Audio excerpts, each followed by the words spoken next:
আসসালামু আলাইকুম।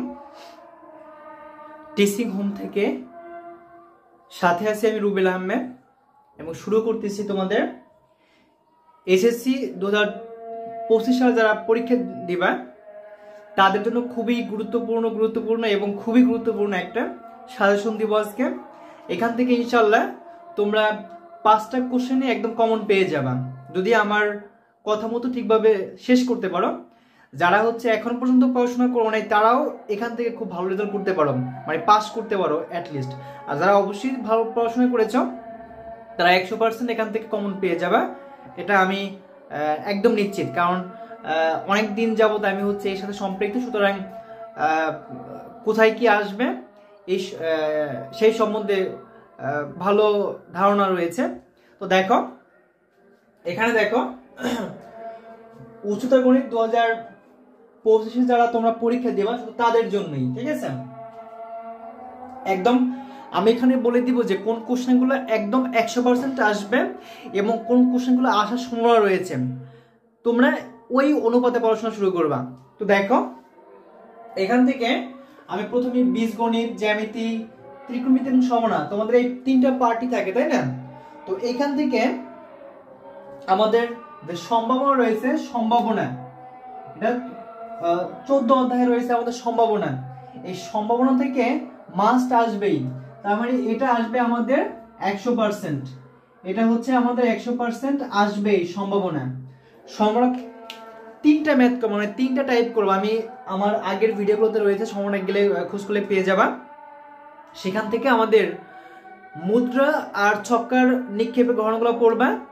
তারপর প্রতিস্থাপন করে ওই ম্যাথগুলো খুব ভালো আসে, ওই প্রতিস্থাপন করে ওই ধরনের ম্যাথগুলো খুব বেশি করবা। আরটা ম্যাথ করবা যে ঢাকা থেকে রাজশাহী যাওয়ার সম্ভাবনা এইটা, রাজশাহী থেকে খুলনা যাওয়ার সম্ভাবনা এইটা। এই যে 3 টাইপের ম্যাথ বললাম, এইটা আরটা এক্সট্রা করতে পারো টিকিট সংখ্যা, যে অনেকগুলো টিকিট দেওয়া হয়েছে, দৈবভাবে এক টিকিট সংগ্রহ করলে এইটা সম্ভাবনা কত, ওইটা সম্ভাবনা কত, এই ধরনের যে ম্যাথগুলো রয়েছে সম্ভাবনা থেকে তোমরা শুধুমাত্র ওই ম্যাথগুলোই করে যাবা। আশা করছি ওইখান থেকে 100% কমন পেয়ে যাবা এই 4টা টাইপের মধ্য থেকে। এরপরে আসো 100% যে কোশ্চেনগুলো আসবেই, এই যে এখান থেকে দেখো জ্যামিতি 11 অধ্যায় অর্থাৎ স্থানাঙ্ক জ্যামিতি।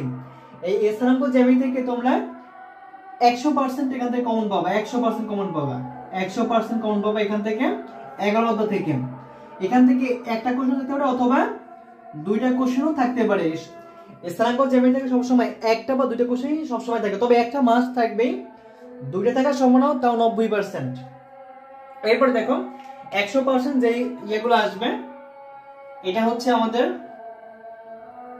একটু খেয়াল করা, 3 থেকে আসবে। ধরো এই যে অষ্টম অধ্যায় মানে জ্যামিতি এবং ত্রিকোণমিতির মধ্যে অষ্টম অধ্যায় আমাদের ত্রিকোণমিতি, তাই না? এই ত্রিকোণমিতির 8.2 আর 8.3, 8.3 থেকে অবশ্যই ওই যে আমাদের থিটার মান বের করতে বলেন, থিটার মান নির্ণয়। হ্যাঁ, থিটার মান নির্ণয়, এই থিটার মান নির্ণয় এটা যে গ নম্বরে আসবে চিরন্তন সত্য। গ নম্বরে এই থিটার মান নির্ণয় করা, যে রেঞ্জ দিয়ে দেয় না, যে 0 less than equal theta less than equal 2π, এই ধরনের সীমাবদ্ধ যতগুলো ইয়া আছে এখান থেকে গ নাম্বার কোশ্চেন এই 8.3 থেকে গ নাম্বার কোশ্চেন পেয়ে যাবে।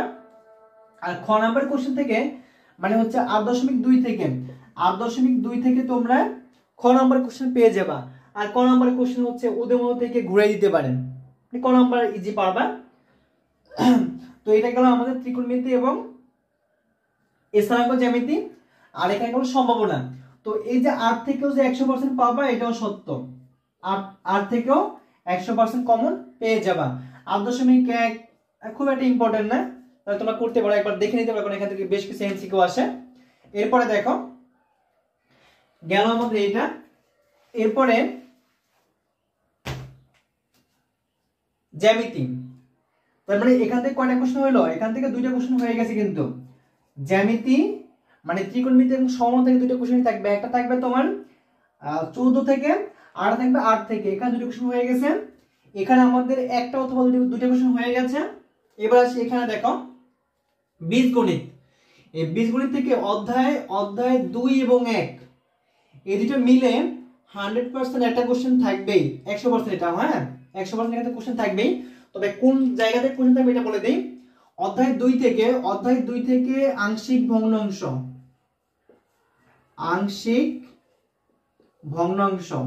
অধ্যায় 2 থেকে আংশিক ভগ্নাংশ যে থাকবে এটা 100% সত্যি। হ্যাঁ, অধ্যায় 2 থেকে আংশিক ভগ্নাংশ এটা গ নম্বরে থাকবে। গ নম্বরে এই ধরনের কোশ্চেন পাবে আংশিক ভগ্নাংশ তোমার এই যে 2 থেকে। আর 1 থেকে আসতে পারে কি, ওই যে বিপরীত ফাংশন আছে, একক ফাংশন আছে, অনটু ফাংশন আছে, সার্বিক ফাংশন বলে, এই ধরনের কোশ্চেন আসতে পারে। তো 1 আর 2 থেকে 100% কোশ্চেন পেয়ে যাবা। এবার আসি 7 এবং 10। যদি ভাগ্য ভালো থাকে 7 হচ্ছে অসীম ধারা আর 10 হচ্ছে আমাদের দ্বিপদী বিস্তৃতি।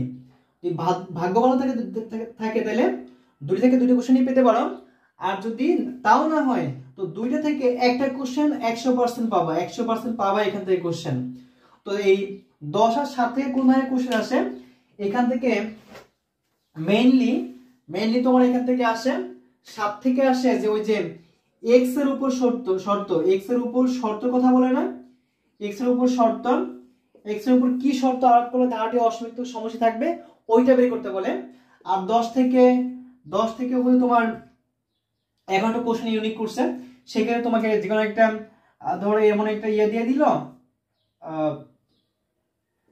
এমন একটা এন দিয়ে দিল, এখান থেকে বলতে পারে সপ্তম পদের সহগ, অষ্টম পদের সহগ অথবা পঞ্চম পদের সহগ, ষষ্ঠ পদের সহগের এত গুণ হলে এনে মান নির্ণয় করে, এই ধরনের কোশ্চেন বলতে পারে, মধ্যপদ বলতে পারে, ইত্যাদি বলতে পারে। তাহলে এখান থেকে দুইটা মিলেও 100% তুমি কমন পেয়ে যাবা। এবার 9 থেকে আসো।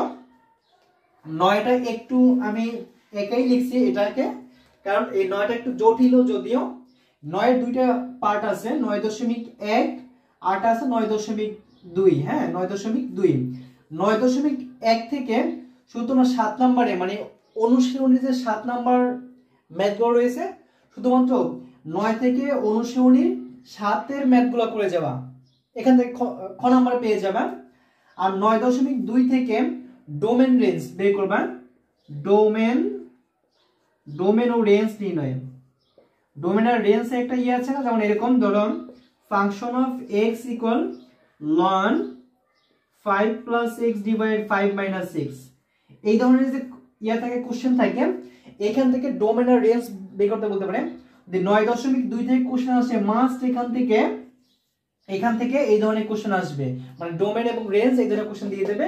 আর এখান থেকে দিলে এই 7 থেকে ক দিতে মানে খ দিতে পারে অথবা গ দিতে পারে। তার মানে তোমরা 9.1 করবা শুধুমাত্র 7 নম্বরের ম্যাথগুলো, আর 9.2 করবা শুধুমাত্র এই ম্যাথটা। আরটা করতে পারো যে ওই যে ওখানে কাজ আছে 9.2 এ কাজ আছে, কাজের ম্যাথগুলো করতে পারো। তাইলেও এখান থেকে মানে এখানে কাজ, এখানে এইটা, এখানে 7 এর খ, মানে শুধুমাত্র 7 গুলো করবা। তাহলে এখান থেকে 9 থেকে কোশ্চেন আসে, তাহলে এখান থেকে কোশ্চেন পেয়ে যাবা। এরপরে দেখো, তার মানে আমাদের এখান থেকে কয়টা কোশ্চেন হইলো, এখান থেকে আমাদের হইলো মোটামুটি ধরো 2টা তো অ্যানসার করতে হবে, তো 2টা এখান থেকে ফিক্সড, মানে কোশ্চেন আসবে 3টা, 2টা এখান থেকে ফিক্সড আসবেই। আর এখান থেকে একটা থাকতে পারে 9 থেকে গেল, এখান থেকে এটা থাকবেই। এবার আসি 3 আর 4 সবসময় মিক্সড করে আসে। যদি তোমার 11 থেকে 2টা আসে তো এই 2টা মিলে একটা আসবে, আবার যদি 11 থেকে একটা আসে তাহলে এই 2টা থেকে 2টা আসবে, 2টা থেকে 2টা মানে মিক্সড করে আসবে, বুঝতে পারছো? তো এখান থেকে তুমি মানে আমার মতে যারা হচ্ছে মোটামুটি স্টুডেন্ট, খুব ভালো পড়াশোনা করো নাই, সবাই খুব ভালো, যারা মোটামুটি পড়াশোনা করেছো এরা যদি শুধুমাত্র 11 ধারা শেষ করো তাইলেই হয়ে যাবে। তবে আমার এই ক্লাসে আমি এটাও বলে দেবো, যারা শুধু পাস করতে চাও, শুধু পাস, তারাও এখন থেকে পড়াশোনা শুরু করলো, তোমরা পাস করে যাও, সেটা বলে দেবো। এরপরে দেখো, তাহলে আমাদের এখানে হলো 2টা, এখানে দাও 2টা, এখানে 2টা, কটা হলো আমাদের 2 2, এই 6টা কোশ্চেন 100% এখান থেকে কমন পেয়ে যাবা।